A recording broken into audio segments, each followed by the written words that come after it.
Hey there, movie buffs. Welcome back to another episode here of Real Talk. I'm your host, Josh Bell, and today we are continuing our series that stirs up nostalgic memories and brings up some thought-provoking discussions. We're going to dive headfirst into the world of 80s cinema, exploring some beloved films and some other films that were just off the mark, some that captured our hearts and left maybe some questionable moments in them by today's standards. Our mission here is to take a closer look at these treasures and examine how they've aged in our ever-evolving cultural landscape. And what better way to continue than with Revenge of the Nerds? So grab your popcorn, settle in, because we're about to embark on a journey through time, revisiting the films that defined a generation. It's going to be a wild ride filled with laughter, nostalgia, and plenty of unexpected surprises. Stay tuned, folks, because Real Talk is about to take you back to the 80s like never before.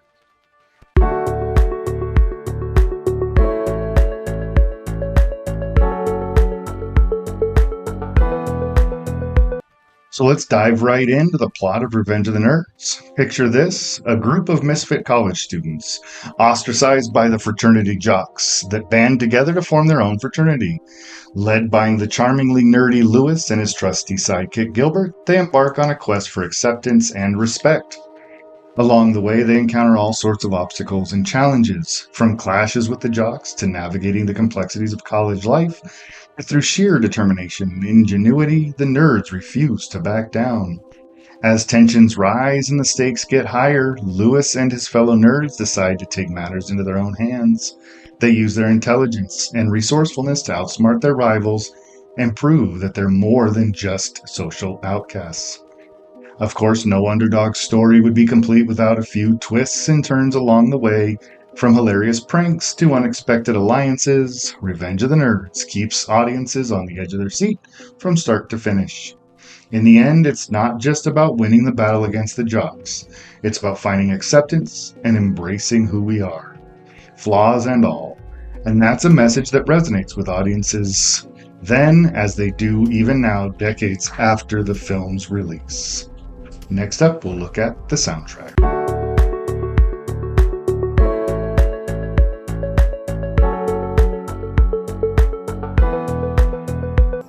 Now let's take a look at the soundtrack of Revenge of the Nerds. From the moment of the opening credits, the music sets the tone for this comedy.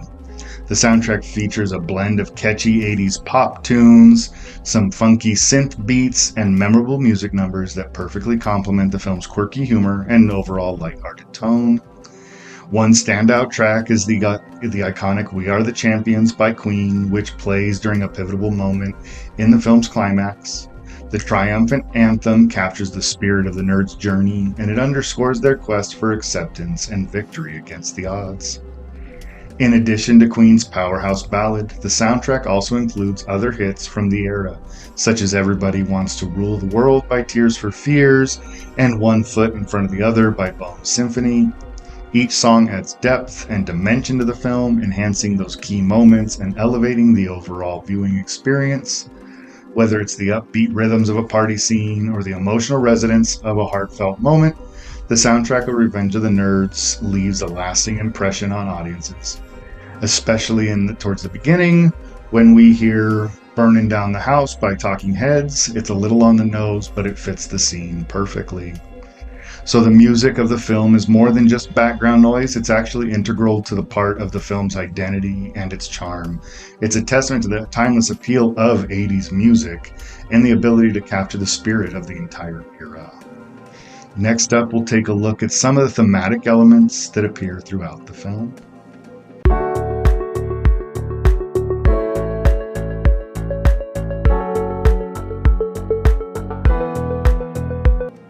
At its core, this 80s comedy is about more than just laughs. It explores themes of identity, acceptance, and standing up against oppression. One of the central themes of the film is the struggle for acceptance and belonging. The nerds, who are often marginalized and ridiculed by their peers, long to find their place in the college community. They yearn for acceptance, not just as individuals, but for their unique identities and interests. Revenge of the Nerds also confronts the idea of stereotypes and societal expectations. The characters defy conventional norms and challenge preconceived notions of what it means to be successful or popular. From the confident yet socially awkward Lewis to the shy but determined Gilbert, each character defies those stereotypes and embraces their true selves. Another prominent theme is the power of friendship and solidarity. Despite facing ridicule and discrimination, the nerds band together to form their own fraternity, demonstrating that strength comes from unity and mutual support. Their camaraderie and unwavering loyalty becomes their greatest asset in the face of adversity. Additionally, the film explores the concept of resilience and perseverance in the face of adversity. The nerds encounter numerous setbacks and obstacles on their journey, but they refuse to be defeated. Instead, they harness their intelligence, their creativity, and resourcefulness to overcome the challenges and achieve their goals. Now, it's important to acknowledge that Revenge of the Nerds also grapples with complex themes of consent and representation. Some elements of the film, particularly the portrayal of women and certain cultural stereotypes, come under scrutiny now. And as we revisit Revenge of the Nerds through a modern lens, it's essential to critically examine these elements and consider how they resonate in today's society. While films may have flaws, its underlying message of embracing diversity and challenging societal norms is relevant and impactful. So Revenge of the Nerds is more than just a comedy. It's a reflection of the human experience. It's filled with themes of identity, acceptance, and the power of friendship. It's a reminder that the true strength lies not in conforming to those around you, but embracing what makes us different and celebrating that individuality. And when we get back, we'll talk about the cast and crew.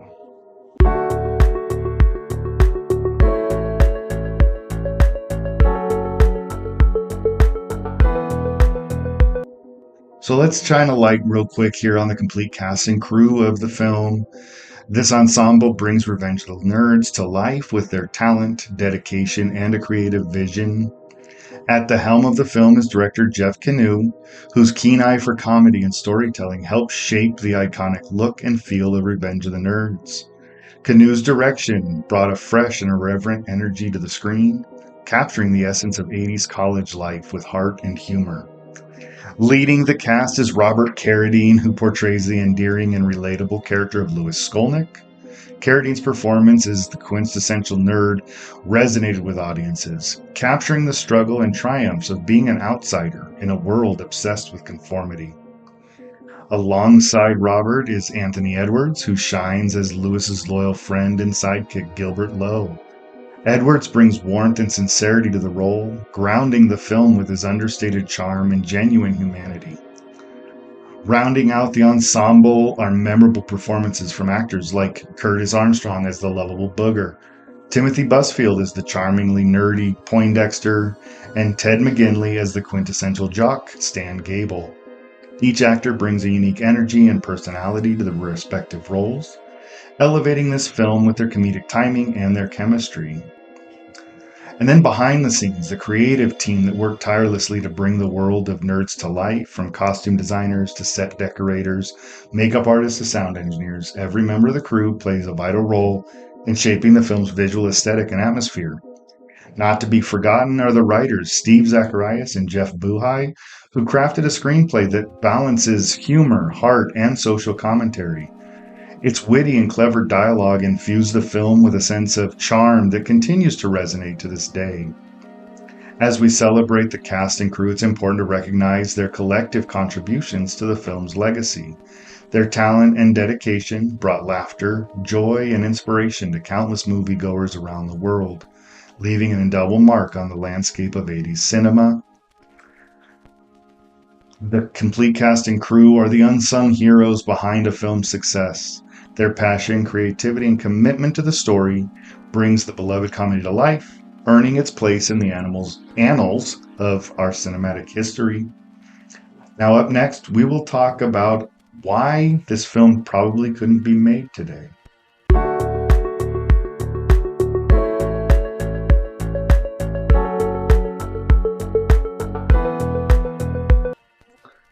When we examine Revenge of the Nerds through a contemporary lens, it becomes very apparent why the film may not find the same reception today as it did in the 80s. While it remains a nostalgic favorite for many, like myself, its portrayal of certain characters and themes raise significant concerns in today's cultural landscape. One of the most glaring issues lies in the film's treatment of women and consent. Scenes depicting instances of sexual harassment and exploitation, notably the panty raid sequence and the use of hidden cameras, perpetuate harmful stereotypes and normalize predatory behavior.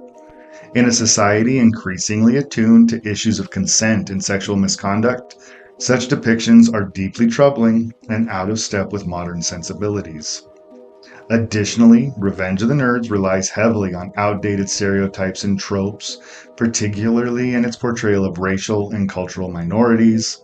Characters like Takashi and Lamar, while intended to be comedic, often fall into caricatured representations that reinforce harmful stereotypes rather than challenging them. This aspect of the film contributes to a culture of marginalization, of discrimination that runs counter to contemporary values of inclusivity and diversity. The treatment of LGBTQ plus characters also raises concern, as seen in the portrayal of Lamar. While openly gay, Lamar's sexuality is often played for laughs and serves as a punchline rather than a respectful exploration of identity.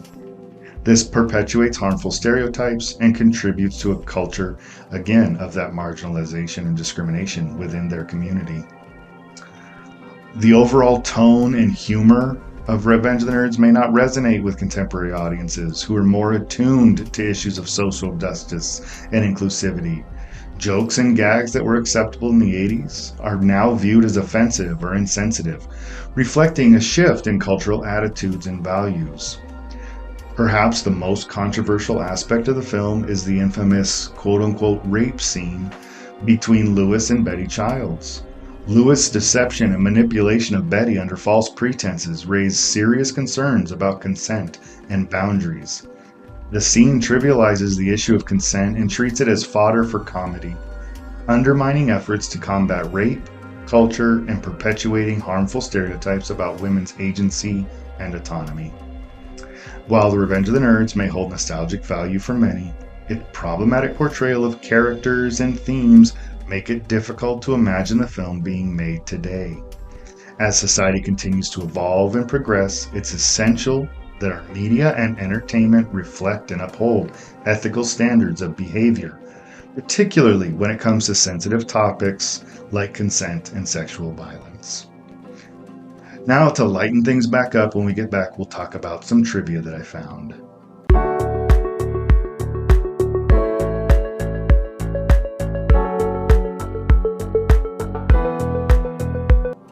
Here's some interesting trivia that I found about Revenge of the Nerds that you may not have known.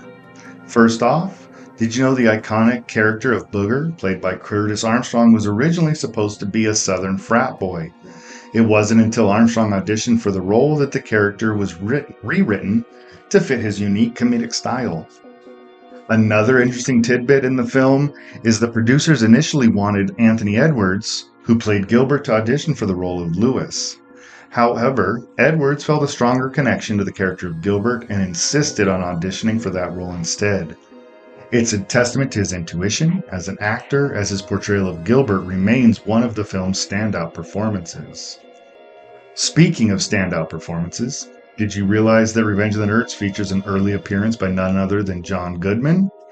Goodman plays the role of Coach Harris, the tough-as-nails coach of the Adams College football team. It's a small role, but Goodman's presence adds a layer of depth to the film's ensemble cast, and he's just really funny in the part. Now, talking about that memorable soundtrack, one of the most iconic songs featured in Revenge of the Nerds is We Are the Champions by Queen, which plays that pivotal role during the film's climax. But originally, the producers wanted to use the song Eye of the Tiger by Survivor, but they couldn't secure the rights. And in the end, We Are the Champions proved to be the perfect anthem for the Nerds' triumphant victory.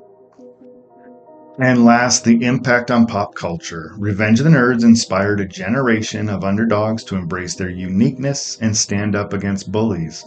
Its message of acceptance and solidarity continues to resonate with audiences, cementing its status as probably a cult classic, but a classic nonetheless. Revenge of the Nerds is not just a movie, it's become more of a cultural phenomenon that has left a mark on the hearts and minds of moviegoers everywhere. So the next time you watch the 80s comedy gem, remember these fascinating trivia tidbits and appreciate the film's legacy. When we come back, we'll wrap up with the summary of the episode and provide our rating.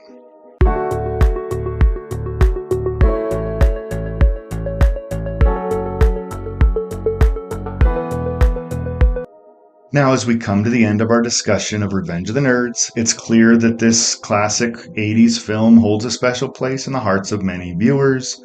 Despite its undeniable charm and nostalgic appeal, it is also important to acknowledge the film's problematic elements and the impact they have on our perceptions of consent and relationships.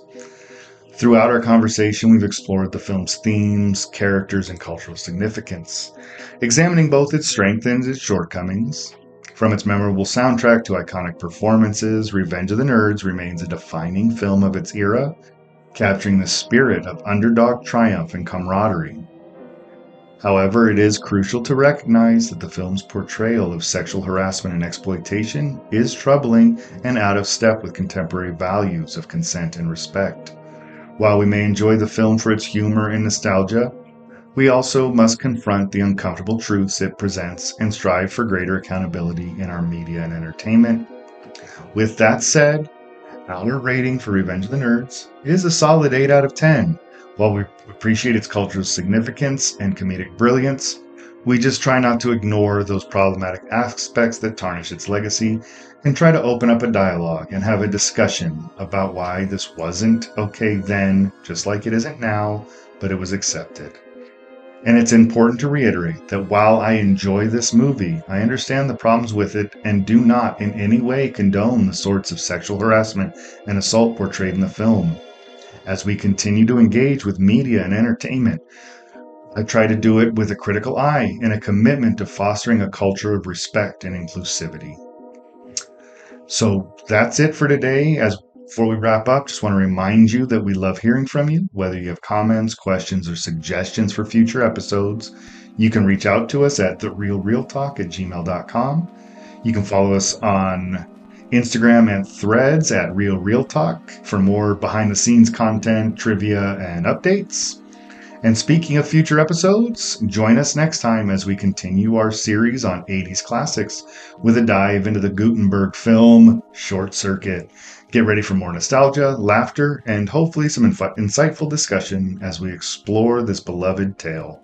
Until then, keep watching, keep loving, and keep those reels rolling.